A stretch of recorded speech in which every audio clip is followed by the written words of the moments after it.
नमस्कार, बहुत स्वागत है आपका। रात के 9 बज गए हैं, वक्त हो गया है लाख टके की बात का। मैं हूं आपके साथ शीनम शर्मा और मैं हूं आपके साथ अनुपम। लाख टके की बात में आज बात करेंगे मनुस्मृति पर राहुल गांधी के विवादित बयान पर धर्म संसद में एक प्रस्ताव पर घमासान मच गया है।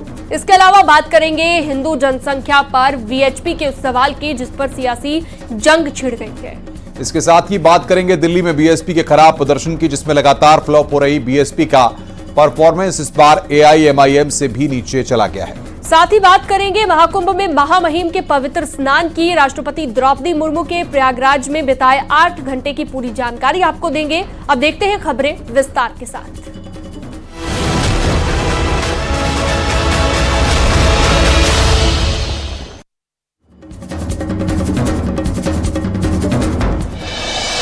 क्या राहुल गांधी को हिंदू धर्म से बाहर निकाल दिया जाएगा? ऐसा इसलिए क्योंकि महाकुंभ में चल रही धर्म संसद में राहुल गांधी के खिलाफ एक निंदा प्रस्ताव पास हुआ है।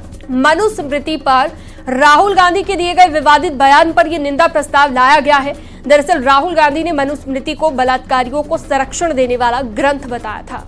धर्म संसद में राहुल गांधी से जवाब देने और माफी की मांग की गई है। माफी नहीं मांगने पर राहुल को हिंदू धर्म से बाहर करने की बात कही गई है। क्या यह पूरा मामला? आइए इस रिपोर्ट के जरिए आपको दिखाते हैं।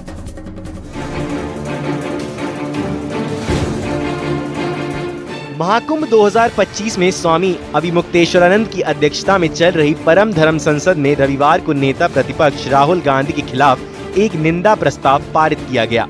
यह निंदा प्रस्ताव राहुल गांधी के मनुस्मृति को लेकर के दिए गए बयान को लेकर है, जिसमें उन्होंने मनुस्मृति को बलात्कारियों को संरक्षण देने वाला ग्रंथ बताया था। स्वामी अभिमुक्तेश्वरानंद ने कहा कि राहुल 1 महीने में जवाब दें, माफी मांगे, नहीं तो उन्हें हिंदू धर्म से बहिष्कृत कर दिया जाएगा। राहुल गांधी के बयान से मनुस्मृति को पवित्र ग्रंथ मानने वाले करोड़ों हिंदुओं की आस्था को ठेस पहुंची है। धर्म संसद राहुल गांधी के इस व्यक्तित्व की घोर निंदा करती है और उन्हें 1 महीने का समय देती है। या तो वे इसके पीछे के अपने मंतव्य को साफ करें, कारण बताएं या फिर क्षमा मांगे। 1 महीने के भीतर यह भी बताएं कि उन्हें हिंदू धर्म के आधारभूत ग्रंथ की निंदा करने के कारण उन्हें हिंदू धर्म से बहिष्कृत क्यों ना घोषित कर दिया जाए। स्वामी अभिमुक्तेश्वरानंद ने आगे कहा, 1 महीने बाद स्पष्ट जवाब नहीं आने पर राहुल गांधी को एक और रिमाइंडर दिया जाएगा। राहुल गांधी अगर इस पर भी कोई जवाब नहीं देते हैं तो उन्हें हिंदू धर्म से बहिष्कृत कर दिया जाएगा। वहीं राहुल गांधी के खिलाफ इस प्रस्ताव पर सियासत भी शुरू हो गई है। बीजेपी राहुल गांधी से जल्द माफी मांगने की बात कर रही है। देखिए, राहुल गांधी नहीं, पूरी कांग्रेस का चरित्र ही सनातन विरोधी रहा है। कांग्रेस अपने जन्म से ही हिंदुओं का उत्पीड़न करने में, सनातन को नष्ट करने में लगी है। कांग्रेस के चलते ही देश का बंटवारा हुआ। कांग्रेस हिंदुओं का और सनातन धर्मियों का मान मर्दन करने में लगी है। सनातन को बदनाम करना, सनातन के खिलाफ साजिश में कांग्रेस की पूर्ण भूमिका है। उसी रस्म अदायगी को राहुल गांधी भी अपना रहे हैं और केवल वो वोट लेने के रूप से छद्म हिंदू बनते हैं, छद्म सनातन को अपनाते हैं। उनकी जांच होनी चाहिए। उनको बताना चाहिए कि वह सनातन के पक्ष में है या सनातन को खत्म करने के पक्ष में। बीजेपी के आरोपों पर कांग्रेसी राहुल गांधी के पक्ष में आ गए हैं। वो सभी का सम्मान करते हैं, सभी धर्मों का सम्मान करते हैं, सभी ग्रंथों का सम्मान करते हैं। उन्होंने कोई ऐसी बात नहीं बोली है जिससे कि आज इस तरीके की बातें सामने आ रही हैं। वो सबका सम्मान करते हैं और सबके प्रति उनकी भावना अच्छी है और बहुत ही अच्छी सोच के साथ वो समाज के साथ खड़े हुए हैं। मनुस्मृति को लेकर ये चर्चाएं थी? नहीं, उसमें कोई भी बात राहुल जी ने कोई ऐसी बात नहीं कही है जिससे कि कोई भी उस पर चर्चा की जाए या उस पर कोई भी उसका अर्थ निकाला जाए। राहुल गांधी पर आरोप है कि उन्होंने मनुस्मृति पर आपत्तिजनक टिप्पणी की। वायरल वीडियो में राहुल को इस प्रकार का बयान देते देखा और सुना जा सकता है। धर्म संसद में कहा गया कि इस बयान से मनुस्मृति को पवित्र ग्रंथ मानने वाले करोड़ों आस्थावानों को पीड़ा हुई है। राहुल के बयान को धार्मिक दृष्टि से उचित नहीं माना गया, जिसके बाद अब देखना होगा कि क्या राहुल गांधी संतों से माफी मांगते हैं या फिर नहीं। Bureau report, news 18।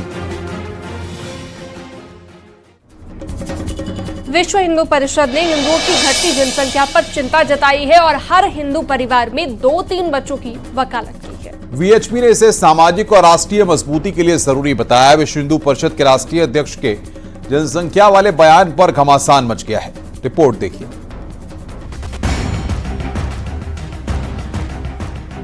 महाकुंभ में सनातन धर्मियों का सबसे बड़ा संसार बसा है, जहां धार्मिक के साथ तमाम मुद्दों पर चर्चा हो रही है।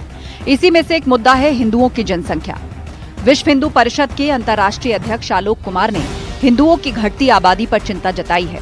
उन्होंने कहा कि एक बच्चा घर में होना ठीक नहीं है, हर हिंदू के 2 या 3 बच्चे होने चाहिए।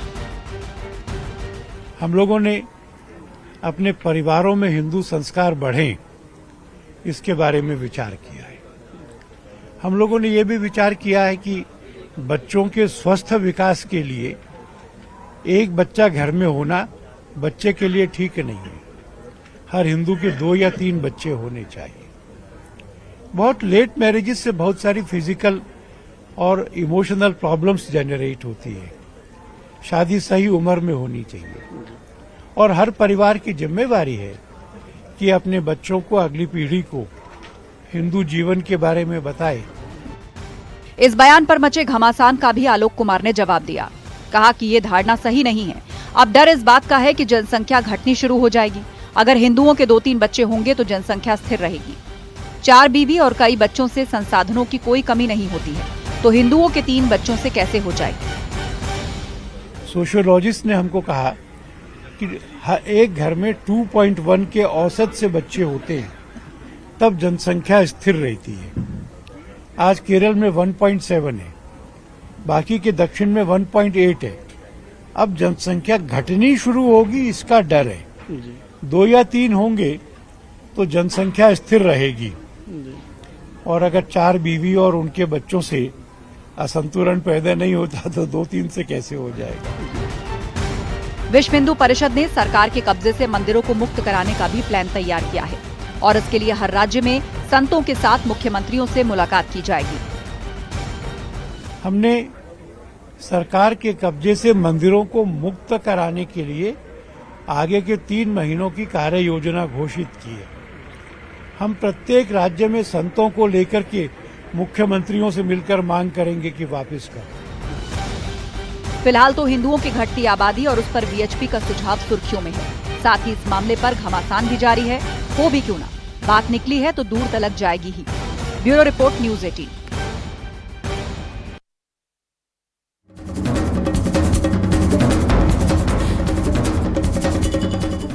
दिल्ली विधानसभा चुनाव में मायावती की बहुजन समाज पार्टी 70 में से 68 सीटों पर चुनाव लड़ी थी। जीत दर्ज करना और जमानत बचाना तो दूर, चंद सीटों को छोड़कर बहुजन समाज पार्टी 1000 वोटों का आंकड़ा भी नहीं पार कर सकती। बीएसपी के सभी प्रत्याशियों की जमानत तक जब्त हो गई। इतना ही नहीं, कई सीटों पर बहुजन समाज पार्टी को नोटा से भी कम वोट मिले और बीएसपी का दिल्ली में एआईएमआईएम से भी खराब प्रदर्शन रहा। रिपोर्ट देखिए।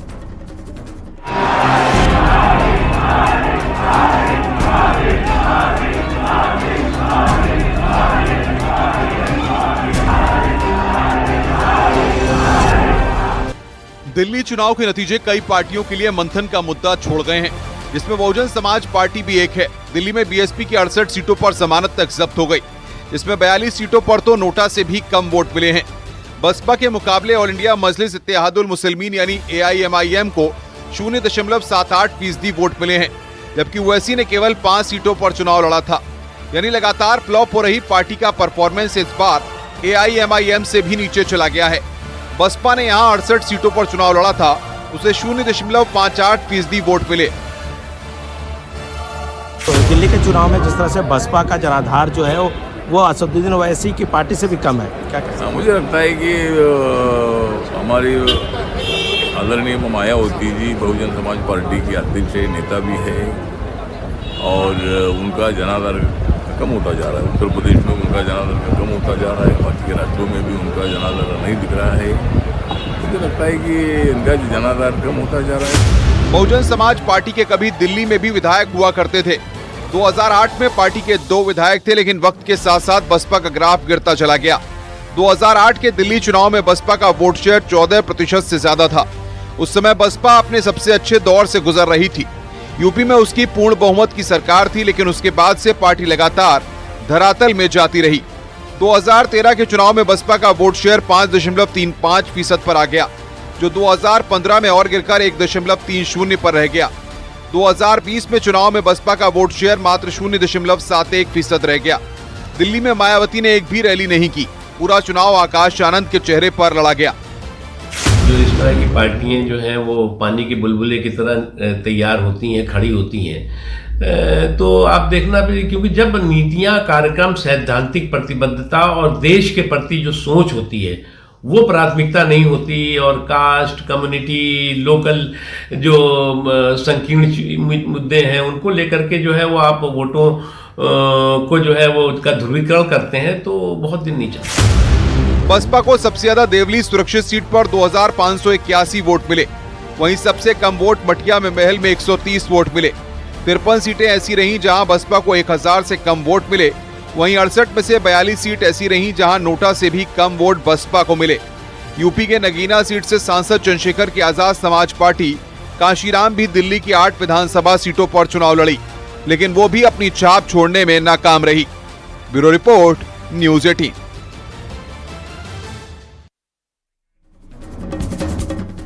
दिल्ली में बीजेपी की विजय का श्रेय वैसे तो पीएम मोदी, गृह मंत्री अमित शाह को जाता है और विजयी रणनीति को धरातल पर धार देने में सीएम योगी का रोल रहा है। लेकिन कुछ और नेता हैं जिन्होंने पार्टी को बड़ी जीत दिलाने में बड़ी भूमिका निभाई है। इस रिपोर्ट को देखिए।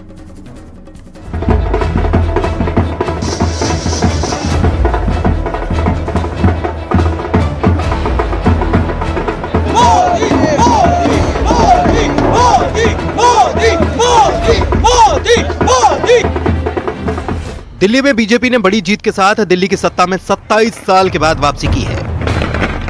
बीजेपी की जीत में पीएम मोदी, गृह मंत्री अमित शाह और बीजेपी अध्यक्ष जेपी नड्डा की रणनीति का बड़ा योगदान है।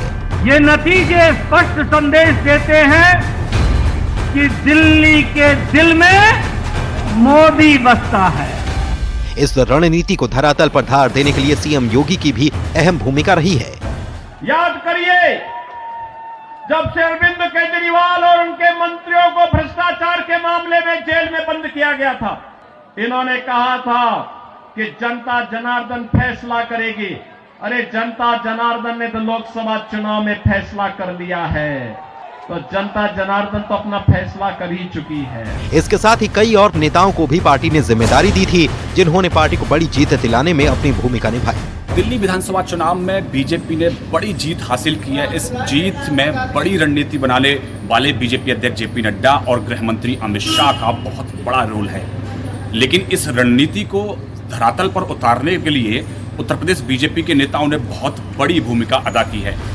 यूपी के नेताओं की अगर बात करें तो डिप्टी सीएम ब्रिजेश पाठक को चुनाव को लेकर संगठनात्मक रणनीति बनाने की जिम्मेदारी मिली थी, जिसमें उन्होंने बड़ी भूमिका निभाई।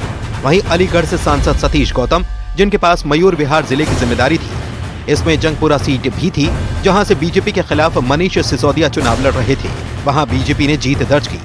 इसके अलावा पटपड़गंज और त्रिलोकपुरी में भी पार्टी को जीत मिली। इसके अलावा बुलंदशहर से सांसद भोला सिंह के पास अनुसूचित वर्ग के वोटर्स को पार्टी के पास फिर से वापस लाने की जिम्मेदारी थी। दिल्ली में कुल 30 सीटें अनुसूचित वर्ग बाहुल्य थी, जिसमें पार्टी को 18 सीटों पर जीत हासिल हुई। पूर्वांचल और उत्तर प्रदेश का काफी वोटर है जो दिल्ली में आके निवास करने लगे हैं, तो जाने से प्रभाव पड़ता है स्वाभाविकली। हम लोग भी 30 विधानसभा दिल्ली में 12 एससी विधानसभा और 18 एससी बाहुल्य 30 विधानसभा देख रहे थे। उन 30 में से 18 विधानसभा हम विन भी किए हैं। पूर्व सांसद और असम के प्रभारी हरीश द्विवेदी को दी गई महत्वपूर्ण जिम्मेदारी पूर्वांचली मतदाताओं को साधने की थी। पिछले 2 चुनावों में पूर्वांचली मतदाताओं ने आम आदमी पार्टी का साथ दिया था। इस बार उनको वापस पार्टी के साथ लाने की बड़ी चुनौती थी, जिसमें पार्टी की प्लानिंग हिट रही। इसके लिए प्रधानमंत्री नरेंद्र मोदी ने भी पूर्वांचली मतदाताओं को अपने संबोधन में अलग से जिक्र करके धन्यवाद दिया था। प्यार की, विश्वास की नई ऊर्जा दे दी, नई ताकत दे दी। इसलिए मैं पूर्वांचल के लोगों का, पूर्वांचल के एक सांसद के नाते विशेष रूप से आभार व्यक्त करता हूं। इसके साथ साथ मंत्री कपिल देव अग्रवाल, विधायक पीएन पाठक, शलभ मणि त्रिपाठी, सांसद अनूप वाल्मीकि समेत कई नेताओं, सांसदों और विधायकों ने भी दिल्ली में जीत में अपना योगदान दिया। तकरीबन 30 सीटें ऐसी हैं जहां अनुसूचित वर्ग की लोग जो हैं बाहुल्यता में रहते हैं, तो ऐसे में कई सारे नेताओं की, सांसदों ने, विधायकों ने दिल्ली में पार्टी को जीत दर्ज कराने में बहुत बड़ी भूमिका अदा की है। पवन गौड़, न्यूज़ 18, दिल्ली। राष्ट्रपति द्रौपदी मुर्मू ने सोमवार को महाकुंभ पहुंचकर संगम में स्नान किया। ऐतिहासिक आयोजन में राष्ट्रपति अपने तय कार्यक्रम के मुताबिक प्रयागराज पहुंची और पूजा अर्चना की। इस दौरान सीएम योगी आदित्यनाथ और राज्यपाल आनंदीबेन पटेल भी उनके साथ मौजूद रहे। राष्ट्रपति के प्रयागराज में 8 घंटे की पूरी जानकारी इस रिपोर्ट के जरिए आपको दिखाते हैं।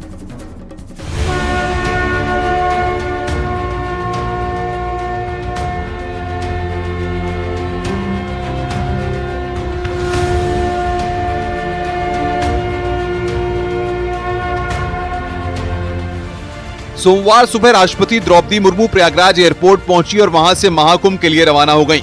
राष्ट्रपति द्रौपदी मुर्मू ने सोमवार को संगम में स्नान किया और ऐतिहासिक महाकुंभ में हिस्सा लिया। राज्यपाल आनंदीबेन पटेल और मुख्यमंत्री योगी आदित्यनाथ ने राष्ट्रपति का स्वागत किया। एयरपोर्ट से राष्ट्रपति अरेल पहुंची और नाव से संगम पहुंचकर स्नान किया। महाकुंभ में राष्ट्रपति ने संगम में पूजा अर्चना की और स्नान किया। राष्ट्रपति के दौरे के समय पुख्ता बंदोबस्त किए गए। राष्ट्रपति द्रौपदी मुर्मू का यह दौरा अपने आप में ऐतिहासिक हो गया।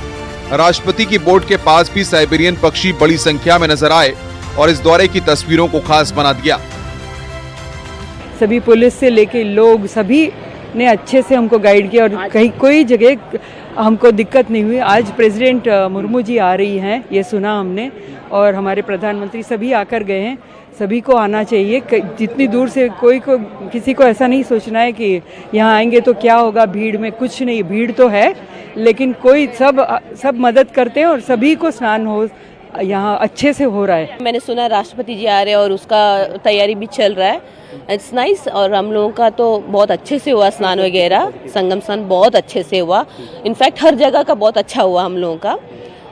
बोल सकते थे कि बहुत अच्छे से अरेंज किया हुआ है चीज़ों को। हाँ, बहुत ज़्यादा भीड़ भी है बट स्टिल अच्छे से मैनेज किया हुआ है and I really appreciate Yogi ji.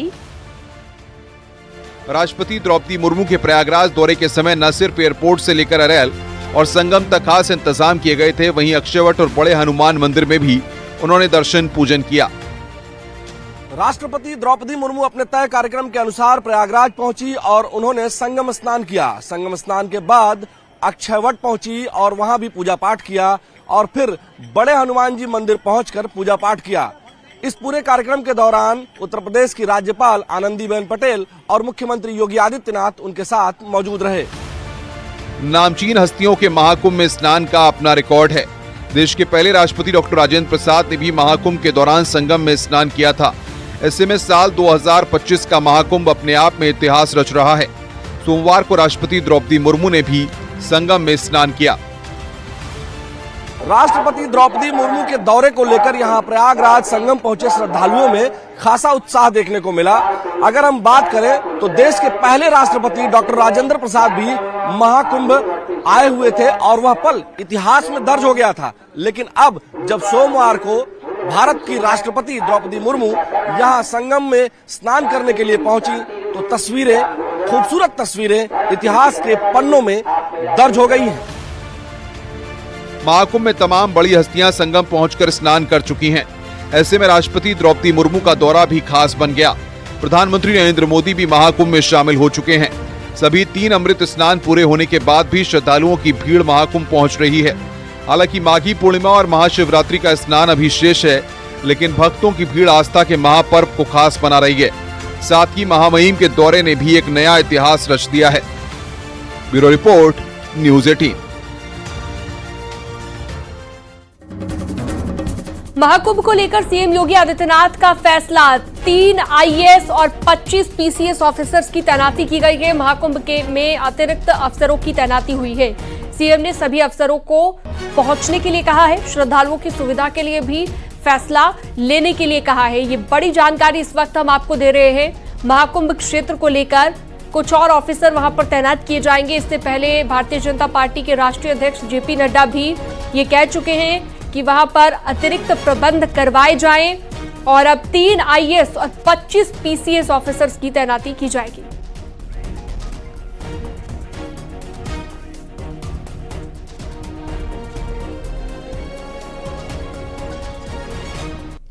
रुक रहे हैं यहां पर ब्रेक के लिए। न्यूज़ 18 पर खबरों का सिलसिला जारी है।